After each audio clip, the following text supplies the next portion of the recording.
Welcome, ladies and gentlemen, to my list of the top 10 Sly Cooper villains throughout the series, basically. Now, a couple of rules. First off, there will be no villains from Sly 4 because we don't talk about Sly 4. Also, this is my personal list, so don't get mad if your favorite villain isn't on here.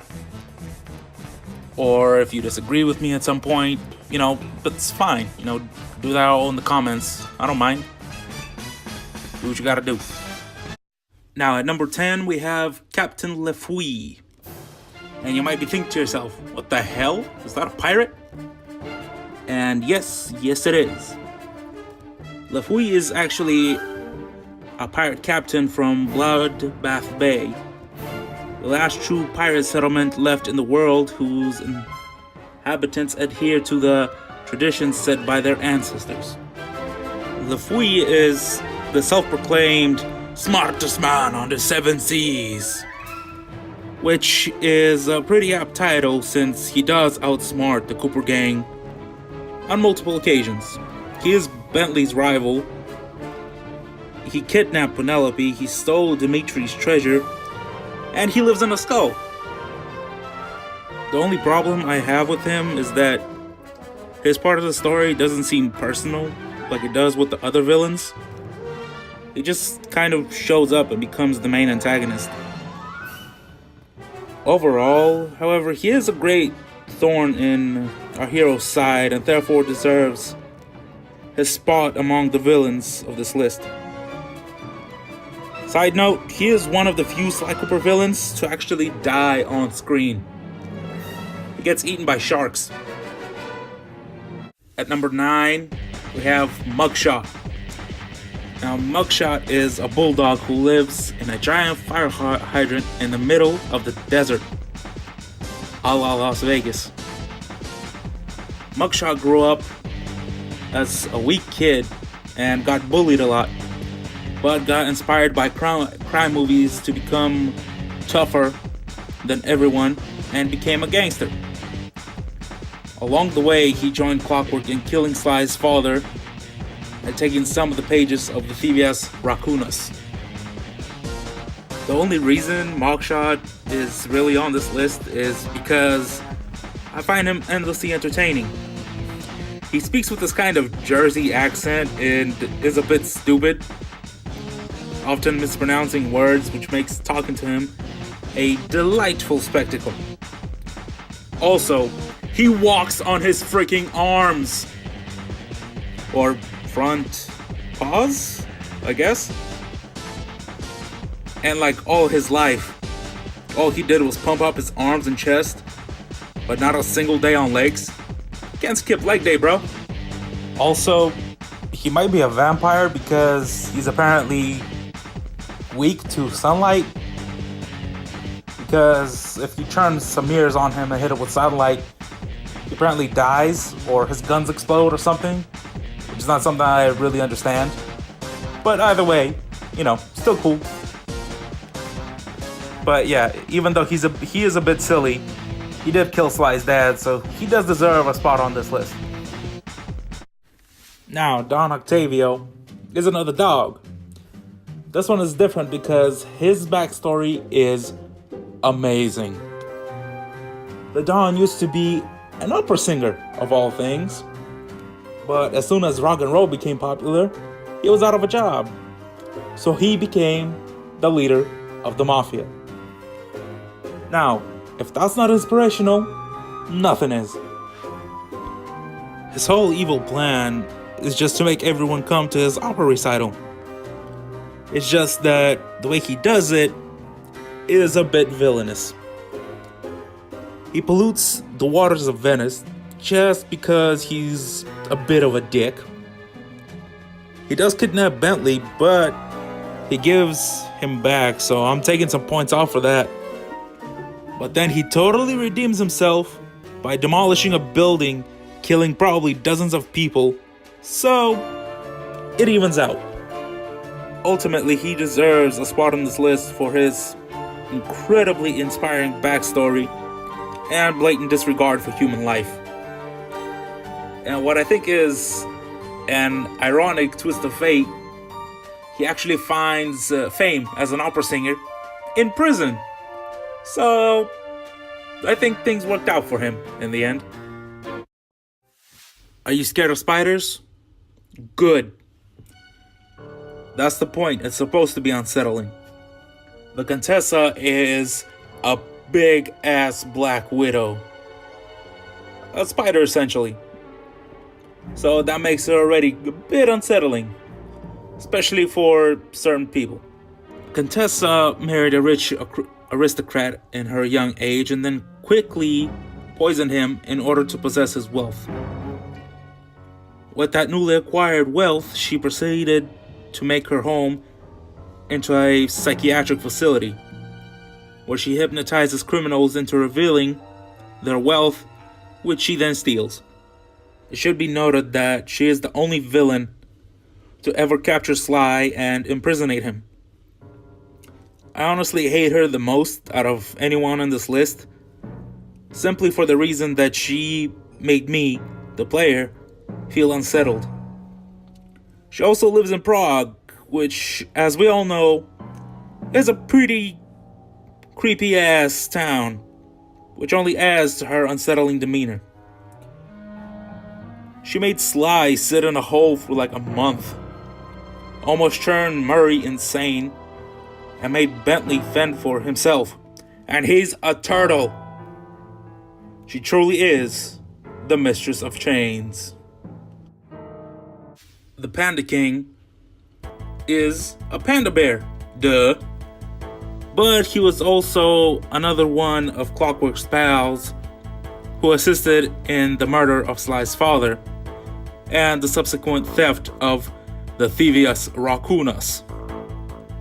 He also caused an avalanche that destroyed a couple of villages, killing probably hundreds of people.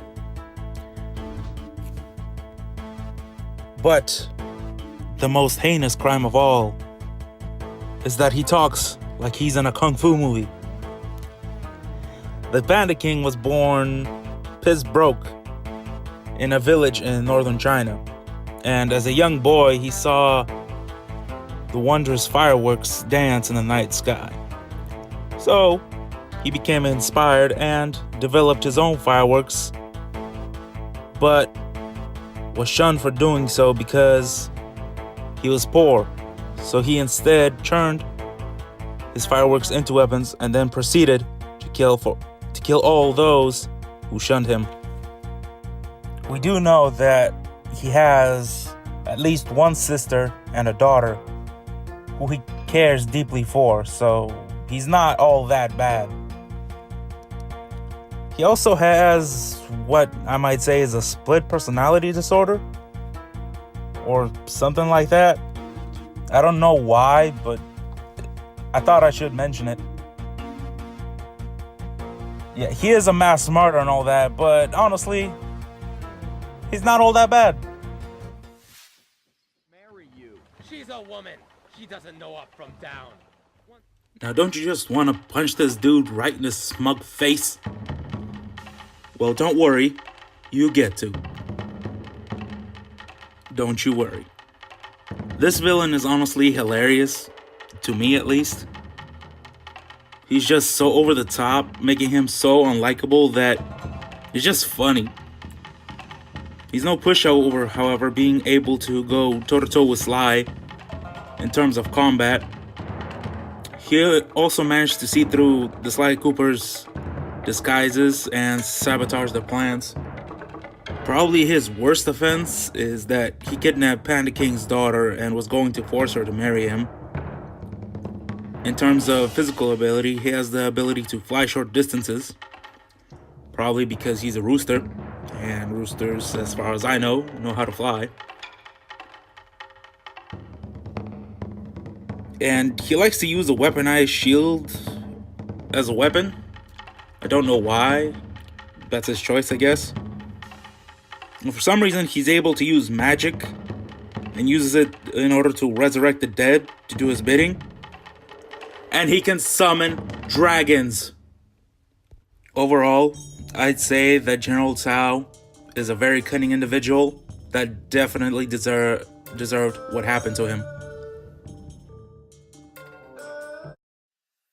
This guy is one of my favorite characters in the Sly Cooper franchise, just for being so damn entertaining.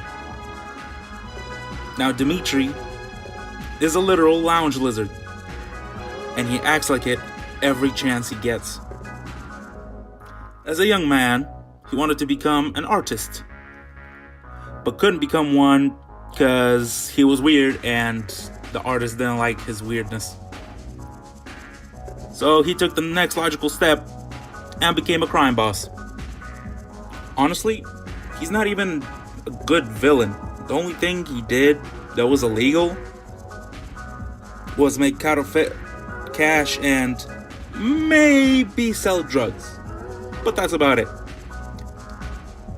The reason he's so high on the list is because of his enigmatic personality. He honestly just excludes cool wherever he goes. It's no wonder he became a fan favorite character and they kept bringing him back. He just feels like a fun guy to be around and to hang out with. He just sounds and looks like he could be a real person, and that's kind of why I like him as, a character.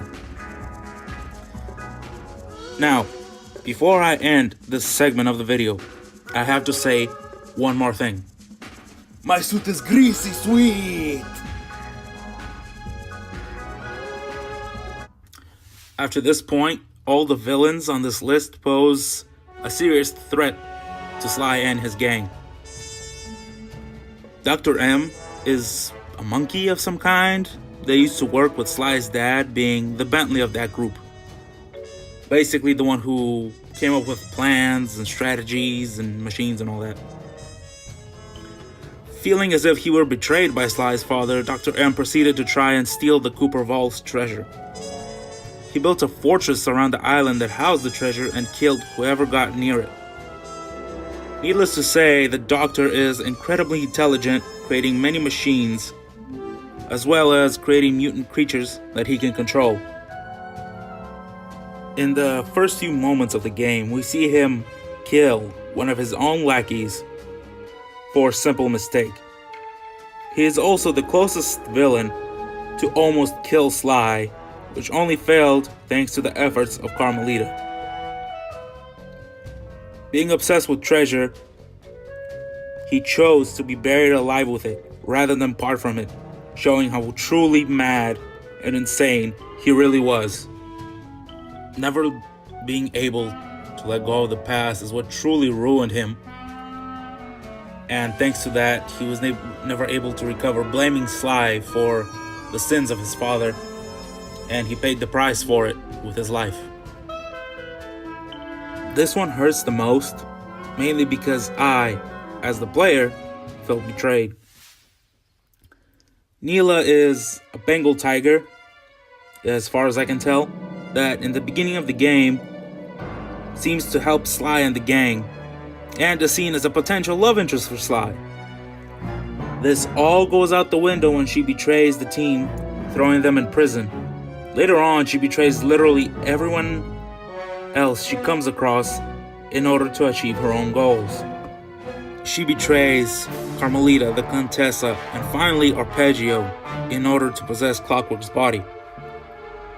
Her crimes include killing Arpeggio, a main villain of the story, and stealing his technology, trying to cause mass murder and genocide with the help of the drugs in order to make her immortal, and crippling Bentley by crushing his legs.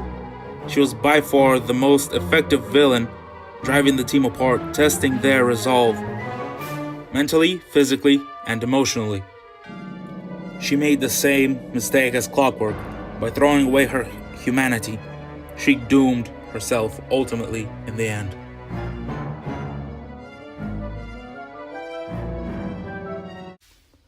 Clockwork is considered Sly Cooper's main nemesis for a reason. We don't even know his full backstory, but what we do know is truly terrifying.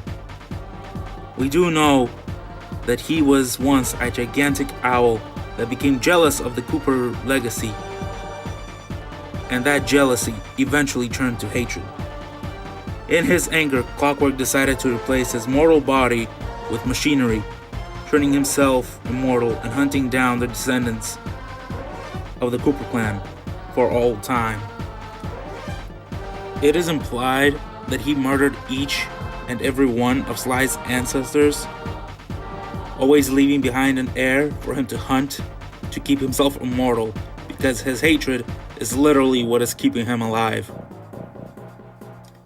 He killed Sly's father when Sly was very young, forcing Sly to grow up in an orphanage.